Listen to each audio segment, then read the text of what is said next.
በእኛ ዘመን ላይ ከመቼውም ጊዜ በተሻለ ለሴት ልጅ ብዙ ዕድልና መብት እየተሰጠ ይገኛል።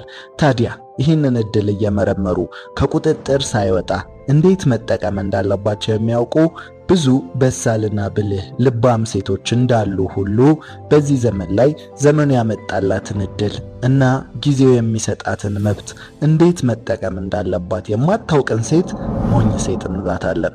ታዲያ ዛሬ የምናወራው አውቀውና ፈልገው ጋጠወጥና ባለጌ ስለሆኑት ሴቶች ሳይሆን ልባም ሴት የሆነች መስሏት፣ ብልህ የሆነች መስሏት፣ ዘመናዊ የሆነች መስሏት በሞኝነት ከጋጠወጥ ተርታ ስለተሰለፈችው ሞኝ ሴት ነው። የሞኝ ሰው ትልቁ ችግር ሞኝ መሆኑን ሰዎች እንጂ እርሷ አለማወቁ ነው። ታዲያ ይህች ሴት ምንም ያህል ፍላጎቷ ቤተሰብ የሚኮራባት፣ ባሏ የሚተማመንባት፣ ለማህበረሰብና ለትውልድ ተምሳሌት የምትሆን ልባም ሴት መሆን ቢሆንም ተግባሮቿ ግን ይህንን አይናገርም።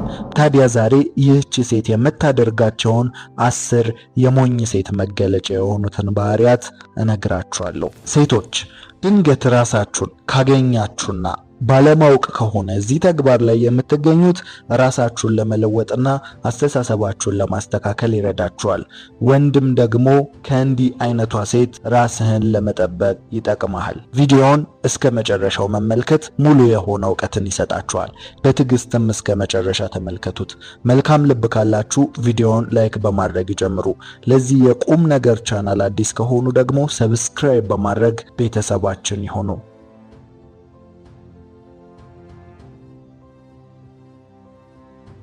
አንድ ወንድን ስታስተምር ግለሰብን ታስተምራለህ። አንድ ሴትን ስታስተምር ግን ማህበረሰብን ታስተምራለህ ይባላል። ሴት ልጅ ትውልድን ትተካለች፣ ማህበረሰብን ትፈጥራለች። ምክንያቱም ኮትክታ የምታሳድግ ስለሆነች። እስኪ ጥቂት ጥናቶችን እንመልከት። በአሁኑ ወቅት በዓለም አቀፍ ደረጃ በሴቶች ላይ የጭንቀት ወይም አንዛይቲ እና ድብርት ወይም ዲፕሬሽን መጠን ከፍ ማለቱ ተስተውሏል። ይህም ምክንያቱ ፍጹም ሆኖ ለመታየት መሞከርና የውሸት የሆነ ላይፍ ስታይል ጋር በተያያዘ እንደሆነም ታውቋል። ያም የሶሻል ሚዲያ ተጽዕኖ ነው። በተጨማሪም ኢንዲፔንደንት ወይንም ብቻቸውን የሚኖሩ ሴቶች በመብዛታቸው የውጭውንም ሆነ የቤት ውስጡን ስራ እየሰሩ እንደውም በውጭ ሀገራት ላይ ከ14 ሰዓታት በላይ በስራ እያሳለፉ በመሆኑ በአእምሮ እረፍት ማጣትና መቃወስ ላይ እንደሚገኙም ጥናቱ አመላክቷል። ይህ ጥናት በእርግጥም በነጮች ሀገር የተካሄደ ጥናት ቢሆንም በቅርቡ በሀገራችን ላይ ያለው እንቅስቃሴም ከቀጠለ ተመሳሳይ ውጤትን ማየታችን የማይቀር ነው። እናም በየዘመኑ በሴቶችና በህፃናት ላይ የተለያዩ ጥቃቶች ይሰነዘራሉ።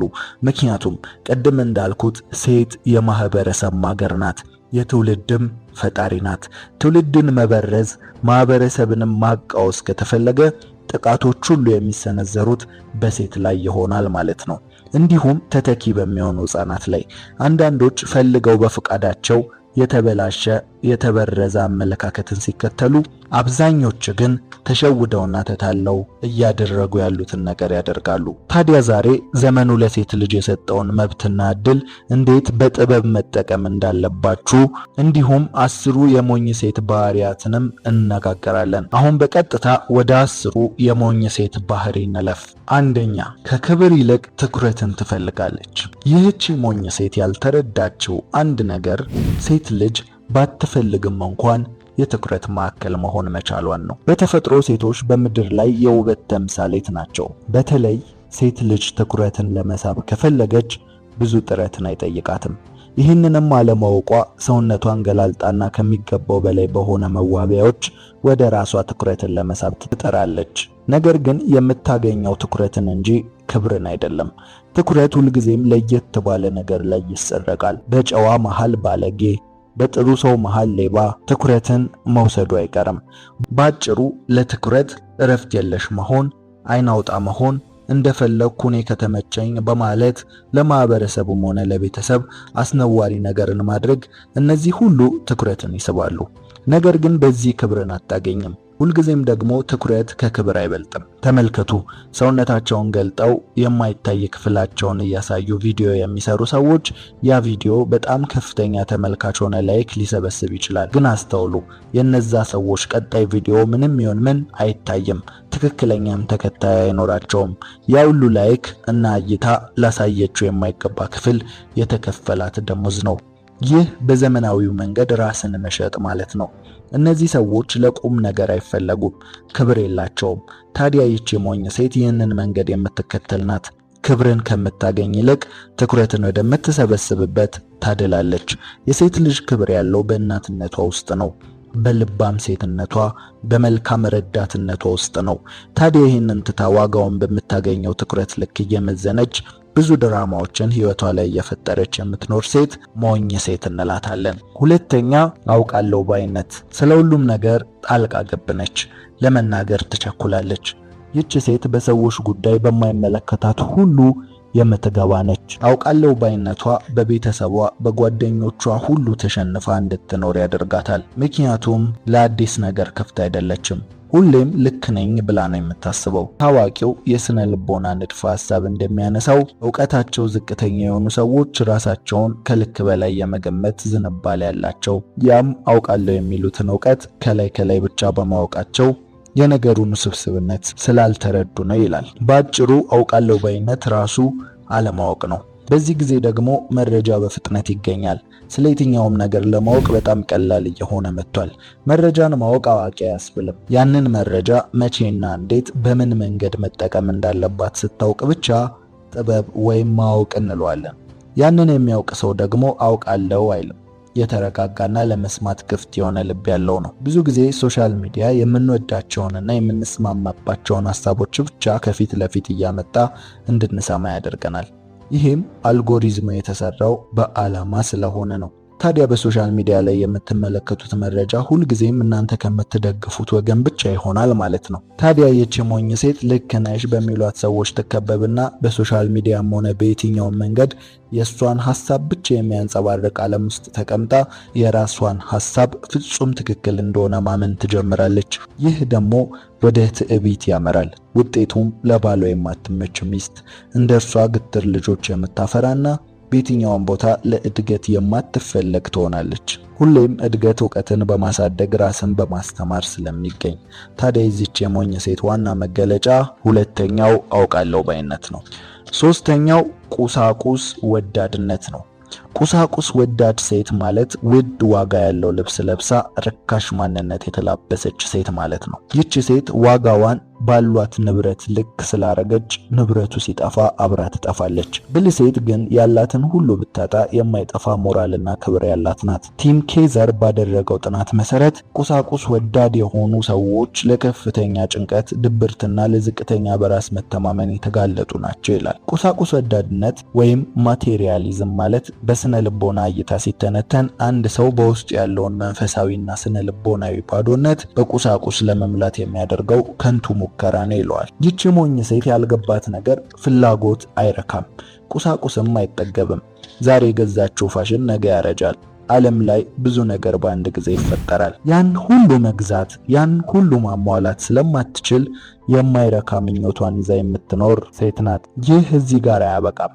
በፍቅር ግንኙነቷም ላይ ያን ፍላጎቷን የሚያረካ ፍለጋ ከወንድ ጋር ስትሆን ከሰውነቱ ይልቅ በኪሱ ላይ ታተኩራለች። ሀብታም ፍለጋ እውነተኛ ፍቅርን ረግጣ ልትሄድ ትችላለች። ይህች ሴት የገንዘብን ባሪያ ናት። የራሷንም ዋጋ ባላት ነገር እንጂ በማንነቷ ላይ አይደለም። ስታገባ እንኳን ለትዳር አጋሯ ከአቅም በላይ የሆነ ፍላጎትን በማቅረብ ትዳሯን፣ ቤቷን ላላስፈላጊ ብድርና ጭንቀት ትዳርጋለች። ይሄ ዝም ብሎ ግን አይመጣም። ሞኝ ናት የምንልበት ምክንያት ይህን ሁሉ የምታደርገው ምናልባትም በሶሻል ሚዲያ ላይ ያየችው ፌክ ላይፍ ስታይልን ተመልክታ ነው። ለቀን ተከራይተው መኪና ነድተው ፎቶ ሲፖስቱ እሷ መኪና ካልገዛ የምትል በቀላሉ የምትታለል ሞኝ ሴት ናት። ይህ ባህሪዋ አብሮ የሚናገረው መፎካከር እና መወዳደር የምትወድ መሆኗን ነው። በስልኳ የምታያቸው ትዳሮች ቤቷ ለማምጣት የምትጥር እንጂ የራሷን ትዳር የምትሰራ አይደለችም። በዚሁ የምንናገረው አንድ ነገር ቢኖር በሶሻል ሚዲያ ላይ የሚታየው ህይወት ከ65% በላይ ውሸት ነው። እውነት ነው ብንል እንኳን ሰው የቤቱን እንጂ የጎረቤቱን አይኖርም የምንለው ነው። የሌላ ሰው ቤትን ቤታችን አናስገባ። የሌላ ሰው የህይወት ጥያቄን፣ የሌላ ሰው የደስታ ምክንያትን ቤታችን አናስገባ። እኛ የራሳችንን ቤት እንስራ። በዚህ ጊዜ ሴቶቹም ሁሉም ወንድ ወይም ባል በሶሻል ሚዲያ እንደሚያዩት አንድ ግለሰብ እንዲሆን፣ ወንዱም ሁሉም ሴት በፊልምና በሚዲያ እንደሚያውቃት የሆነች ሴት እንድትሆን ይፈልጋል። ይህ ፍጹም ስህተት ነው። የምንመራረጠው ፍቅር የሚይዘን ሁሉ አንድ አይነት ስላልሆነን እኮ ነው እንጂ ሁሉም ሴት ሁሉንም ወንድ ባፈቀረች ነበር። የራሳችንን ፍላጎት እንለይ፣ ከዘመኑ ወጥመድ እናምልጥ። ለኛ የቱ ነው ደስታ? ለኛ የቱ ነው ቀልድ የሚያስቀን? የምንወደው እዛ ላይ እናተኩር። ይህ ክፍተት በስነ ልቦናው ራስን ያለማወቅ ውጤት እንደሆነ ይነገራል። ያየው ሁሉ የሚያምረው ሰው ፍላጎቱን በውል ያልተገነዘበ ብቻ ነው። ወደ ሞኛ ሴት ስንመለስ ለፍላጎቷ ገደብ የላትምና በህይወቷ ሳትረካ ትኖራለች። ብልህ የሆነች ሴት ግን ቁሳቁስ መጠቀሚያ እንጂ የተለየ ነገር እንደሌለው ታውቃለች። ኑሮን በቁሳቁስ ታቀላለች እንጂ በቁሳቁስ ምክንያት ህይወቷን አታከብድም። በቁሳቁስ ማንነት እንደማይገነባ ጠንቅቃ ታውቃለች። አራተኛ ስሜታዊነት። በተፈጥሮ ሴቶች ወደ ስሜት እንደሚያደሉ ይታወቃል። ነገር ግን ከልክ ያለፈ ስሜታዊነት የሞኝ ሴት መገለጫ ነው። ይሄ በብዙ መግለጽ የሚቻል እና የሚብራራ ሐሳብ ነው። እውነታው ምድር ሁልጊዜም በምክንያታዊነት ብቻ የምትመራ አይደለችም። በተመሳሳዩም ሁልጊዜም በስሜት የምትመራም አይደለችም። ታዲያ ይህንን ሚዛን መጠበቅ ያልቻለችን ሴት ሞኝ ሴት እንላታለን። ይህች ሴት በስሜት በመመራቷ ምክንያት ብዙ ነገሮችን ባለማስተዋል ታጣለች። ለጊዜያዊ ደስታ ስትል ብዙ ዋጋ ያላቸውን ነገሮች መስዋዕት ታደርጋለች። በቤቷም በትዳሯም ላይ ቢሆን ስሜታዊ የሆነች ሴት ያልተረጋጋ ህይወትን ትመራለች። ሁልጊዜም በደስ አለኝ የምትመራ ናት። የቱ ለህይወቷ ጠቃሚ እንደሆነ የቱ ጎጂ እንደሆነ አታገናዝብም። በተጨማሪ ይህች ስሜታዊ ሴት ድራማን ታበዛለች። ትንንሽ ነገሮችን አጋና ትመለከታለች። በትንሽ ነገር ትከፋለች። ሰዎችን በዝምታ ለመቅጣት ትሞክራለች። እንዲሁም እሷ የፈለገችውን ነገር በጩኸትና በለቅሶ በእንባ ለማስደረግ ትጥራለች። በአጠቃላይ ይህች ሴት የሚሰማትን ስሜት ሁሉ እውነተኛና ትክክለኛ እንደሆነ በማመን በሌላ ሰው በኩል ያለውን እውነት ላለመረዳት ልቧን ትዘጋለች። ብዙ ለቅሶና እንባ ጩኸት እየቀላቀለች ወይም ድራማ እያበዛች የእርሷን ሐሳብ እንዲቀበሉ ሰዎችን ታሳምናለች። ይህ ፍጹም ስህተት ነው።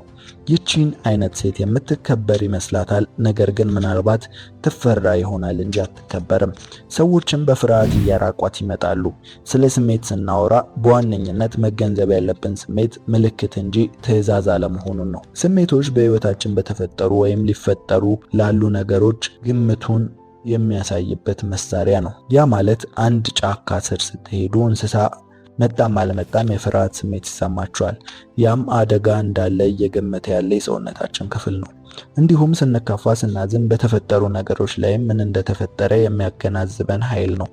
ይህ ምልክት ግን ትዕዛዝ አይደለም። ደበራችሁ ማለት አትስሩ ማለት አይደለም። ፈራችሁ ማለት አታድርጉ ማለት አይደለም። ስሜት የጤነኝነት ምልክት ነው። ነገር ግን ለስሜቱ ባሪያ ልንሆን አይገባንም። ስሜታችሁን ወቁ፣ ተረዱ፣ ምክንያቱንም ፈልጉ። ከዛ እንደ ባለ አእምሮ ወስኑ እንጂ በስሜት አትመሩ። ስሜታዊነት የሞኝ ሴት ባህሪ ነው። አምስተኛ ጊዜን በማይረቡ ወሬዎች ማጥፋት። ታዋቂዋ ኤልኖር ሮዝቬልት እንዲህ ትላለች፣ ታላላቅ አእምሮዎች ስለ ሐሳብ ያወራሉ፣ መካከለኛ አእምሮዎች ስለ ክስተትና ስለ ሁኔታ ያወራሉ፣ ትንንሽ አእምሮዎች ስለ ሰው ያወራሉ ትላለች። ስለዚህ ጊዜን በማይረቡ ወሬዎች ማጥፋት የሰነፍና የሞኝ ሴት መገለጫ ነው። ይህች ሞኝ ሴት ብዙ ጊዜዋን ማን ምን አለ፣ ማን ምን ለበሰ፣ ማን ከማን ጋር ተጣላ በሚል ወሬ ታጠፋዋለች። ሌላው ሰው ህይወቱን ሲኖር እሷ ግን ስለ ሌላው ሰው በማውራት የራሷን ህይወት ባዶ ታደርጋለች። በዚህ ዘመን ደግሞ ሐሜት ቡና ተፈልቶ ተጠራርቶ እንደሆነ የምታስቡ ከሆነ ተሳስታችኋል። በዚህ ጊዜ ዋነኛው የሐሜት ምንጭ ሶሻል ሚዲያ ሆኗል። ታዲያ ይህች ሴት ስክሮል እያደረገች እንትና ለእንትና ምን አላት፣ በዚህ ሳምንት ማን ምን አደረገ የሚለውን እየሰማች ፕሮፌሽናል እና ኢንተርናሽናል ሐሜተኛ ሆና ቀኗን ታሳልፋለች። እዚህ ጋር ከሞኝ ሴትነቷ አለፍ ብለን እስቲ እናውራ። እስቲ መንገድ ስትሄዱ፣ ባስ ውስጥ፣ ታክሲ ውስጥ አስተውላችኋል? ብዙ ሰው ስልኩ ላይ ፍዝዝ ብሎ ስክሮል እያደረገ ትመለከታላችሁ። ምናልባት እናንተም እንደዛ ታደርጉ ይሆናል። ነገር ግን ዛሬ አንድ እውነት ልንገራችሁ።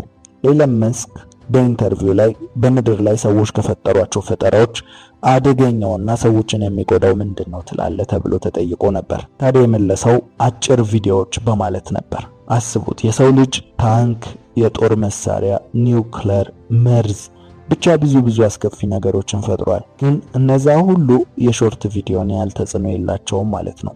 እና ባካችሁ አይምሯችሁን ቀስ በቀስ እየገደላችሁት ነው። ከአጫጭር ቪዲዮ ራሳችሁን ጠብቁ።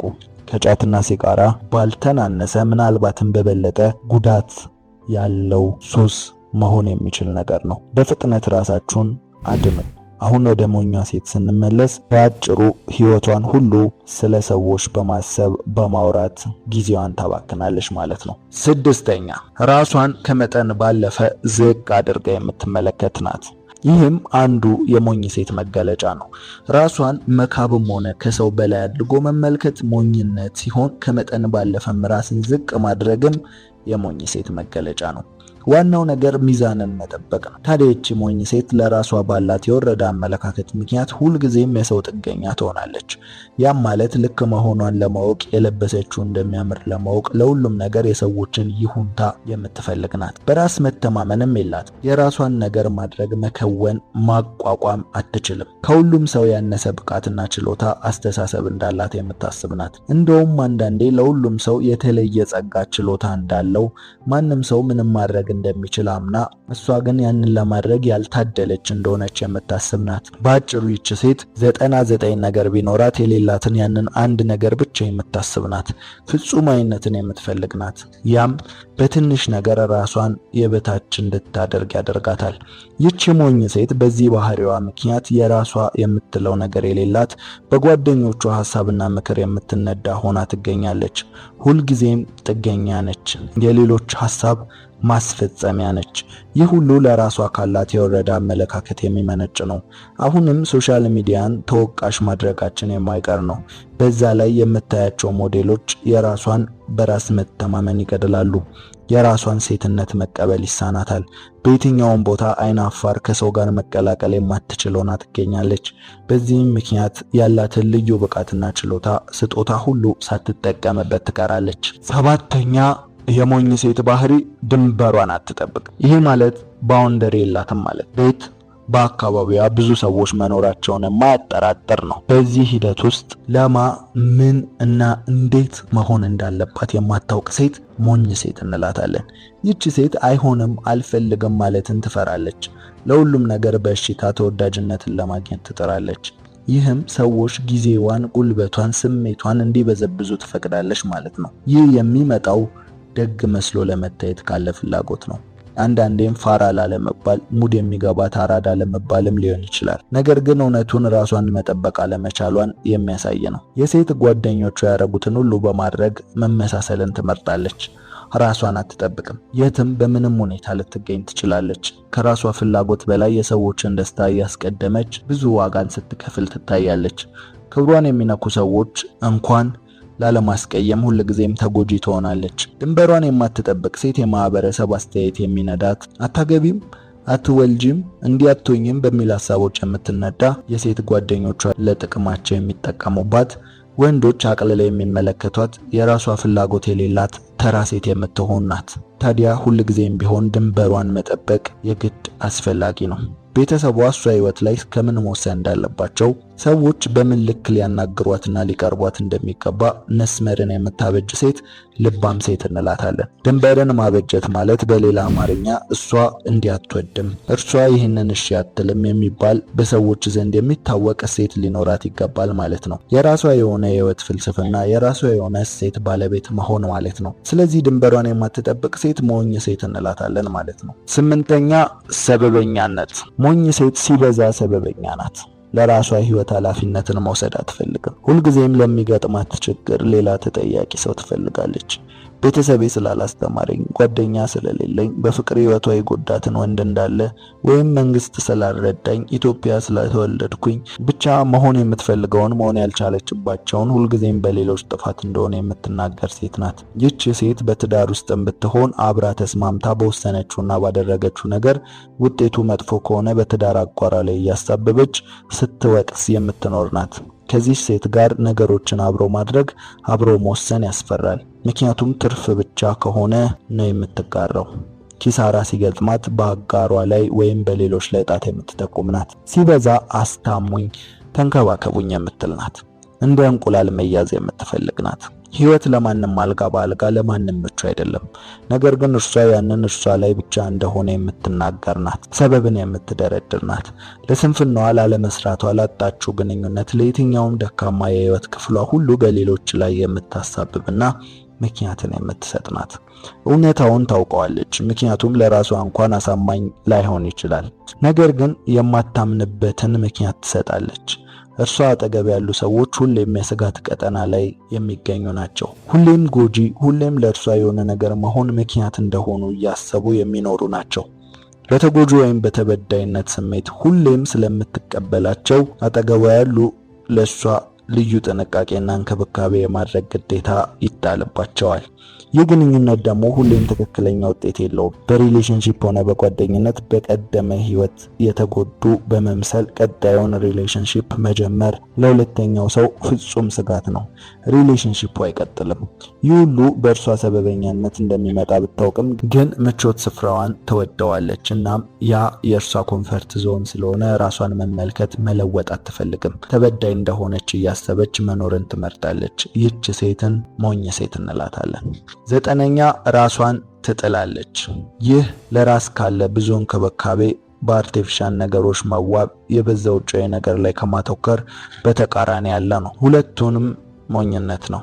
ለውጫዊ ውበት ታላቅ ትኩረት መስጠት ሞኝነት እንደሆነ ሁሉ ራሷን መጣል፣ ለራሷም ምንም አይነት ግድ የሌለው ሰው መሆንም በተመሳሳይ ሞኝነት ነው። የእሷን መዋብ ማማር ቤቷን እንደሚሰራ መረዳት ይኖርባታል። ይህችን ራሷን የምትጥል ሴት ሴትነቷን በአግባቡ ያልተረዳች ሰው ናት። የምትዝረከረክ፣ ባላት ነገር አበቃቅቶ ያላትን ነገር ተጠቅሞ ከመዋብ ይልቅ በስንፍና ሴትነቷን የምታጣ ሴት ናት። ለሴት ልጅ ሰውነቷ ውበቷ ነው።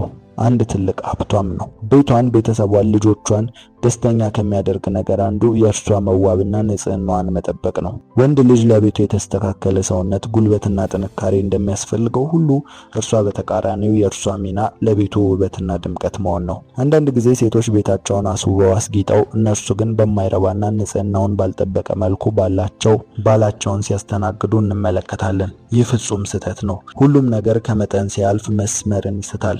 ራሷን ከመጠን በላይ አስውባ ለቤቷ ግን ግድ የሌላትን ሴት ልክ እንዳልሆነችው ሁሉ ቤቷን ከመጠን በላይ ማስውባ ለራሷ ግድ የሌላትን ሴት በተመሳሳይ ልክ አይደለችም። ቤቷንም ሆነ ራሷን የምትጠብቅና ሚዛኗን የምትጠብቅ ሴት ልባም ሴት እንላታለን ማለት ነው። ታዲያ ከሞኝ ሴት ባህሪያት ውስጥ ራሷን የምትጥል ሴት አንዱ ባህሪ እንደሆነ በደንብ ልብ ልንለው ይገባል። ውስጣዊ ውበት እንዳለ ሆኖ ሴት ግን ለምድር ውበት ትለግስ ዘንድ ተፈጥራለች። የውበት ተምሳሌት ናት።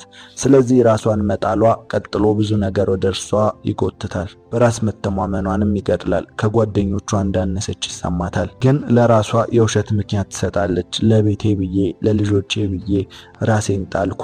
ይህ ውሸት ነው። እኛ አሁን ራስን ስለመጠበቅ ስናወራ አግባብ ያለፈ ኢኮኖሚን የሚያናጋ እያልን ሳይሆን ያላትን ነገር በንጽህና መያዝና ራሷን በአቅሟ ልክ ስለመንከባከብ ነው። ያ ትክክለኛው መንገድ ነው። ስለዚህ ራሷን የምትጥል ሴት ሞኝ ሴት እንላታለን ማለት ነው። 10ኛው በኢጎ የተሞላች ሴት። ይህ የመጨረሻው ነጥብ ነው። በመጀመሪያ ኢጎ ምንድን ነው? ከፍተኛ የሆነ የራስ ኩራት ወይም በሌላ አማርኛ ትዕቢት የምንለው ነው። ታዲያ ይህ ኢጎ በሴት ላይ በአሁኑ ጊዜ ላይ በይበልጥ ሲንጸባረቅ እንመለከታለን። የሴት ኢጎ የሚቀሰቅሱትንም ብዙ ትምህርቶች እየተነገሩ ይገኛሉ። ለምሳሌ የሴት ልጅ ኢንዲፔንደንት መሆን ወይም ጥገኛ አለመሆን በስፋት እየተሰበከ ነው። ስራ መስራት፣ ራሷን ማስተዳደር፣ ራስ በራስ ገዝ መሆን ለሴት ተደጋግሞ እየተነገረ ኢጎዋን ሆነ ትዕቢቷን ያነሳሳሉ።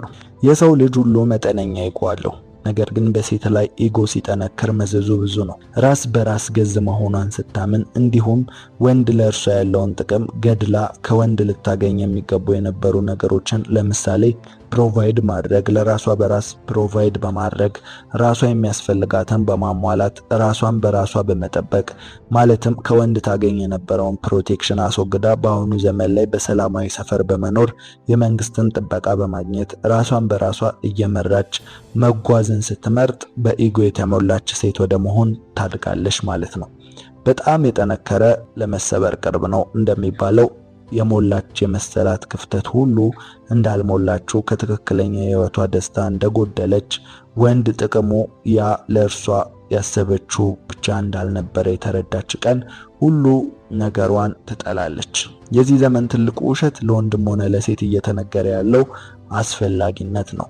ለወንድ ሴት ለምግብ፣ ለቤት ንጽህናና ለጥቂት ነገር ብቻ እንደሆነ ተነግሮት ብቻውን የሚኖር ወንድ እየተበራከተ ነው። ሴት በተመሳሳይ እየተነገራት ራሷን በራሷ ገዝ እያደረገች ነው። ይህ መንገድ መዳረሻው አሁን በጥናት እንደተመለከትነው በነጮች ሀገር ከተገበሩት የሀገር ጥናት እንደምንነበበው ለድብርትና ለአንዛይቲ ራስን ለማጥፋት የህይወት ትርጉምን የማጣት ዋነኛ ምክንያት ነው። ፈጣሪ ወንድና ሴትን በጋራ እንዲኖሩ ሲናገር በመካከላቸው ከጥቅመኝነት ያለፈ ከመሰጣጣት ያለፈ በመሃላቸው የሚሞሉት ትልቅ ክፍተትና እንዲሁም በእነርሱ ስር የሚቀጥል ትውልድን ተመልክቶ ነው። ስለዚህ ይህ ስብከት በአሁኑ ጊዜ ሴት ትዳርን ብትመርጥ እንኳን በፍቃዷ ስለሆነ አማራጭ መፍታትን አማራጭ ራሷን ችላ ሲንግል ማም መሆንን ስለምታስብ በኢጎ የተሞላች የማትለሰልስ ጠንካራ በትዕቢት የተወጠረች ትሆናለች። ይህች ሴት ሞኝ ናት። ትከሻ በመለካካት ጥገኛ አይደለሁም ለማለት በምትፈጥረው ድራማ የምትመራው ህይወት ከትክክለኛው የህይወት ደስታና ዓላማ አጉድሎ ትክክለኛ ቤተሰብን እንዳትመሰርት ያደርጋታል። ስለዚህ በዋነኝነት ሴት ልጅ በኢጎ ስትሞላና ስትጠነክር ራሷን አቅሟን የተረዳች ሲመስላት ሰላም ለሌለው ቤተሰብ ትዳረጋለች። በሞኝነቷም ብዙ ዋጋን ትከፍላለች። በቅዱሱ መጽሐፍ እንደተነገረን ሴት ዝግ ስትል ለባሏ ስትመራ እንዲሁም የሴትነት ክብሯን ጠብቃ ብዙ ፍቅርና እንክብካቤ ሲሰጣት ስትለሰልስ ትክክለኛ ሴትነቷን እንደተረዳች እናውቃለን። ነገር ግን የዘመኑ ትምህርት የሚጠልፋት የፌሚኒዝም አቀንቃኞች የሚነዷት ሴት ተበድላለች፣ መጽሐፍ ቅዱስ ሆነ ፈጣሪ ሴትን በድሏል፣ የሴትን ቅዱስ መጽሐፍ እኛ አንጻፍ ብለው መጽሐፍ ቅዱስን በሴት አድርገው የጻፉትን ሴትነትን ያቃለሉትን የፌሚኒዝም አቀንቃኞች የምትከተል ከሆነ ይህች ሴት ሞኝ ሴት እንላታለን። ታዲያ ዛሬ የጠቀስናቸው ሳታውቅና ሳታምንበት ማንን እየተከተለች እንዳለ ሳታውቅ በሞኝነት የምታደርግ ሴት ከሆነች አሁኑኑ ማቆም ትችያለሽ፣ ራስሽንም ማስተካከል ትችያለሽ። ለዛሬ ያዘጋጀውላችሁ ይሄ ነበረ። ጆሲ ነበርኩ። ከተመቻችሁ ላይክ፣ ለዚህ ለቁም ነገር ቻናል አዲስ ከሆኑ ሰብስክራይብ በማድረግ ቤተሰባችን ይሁኑ።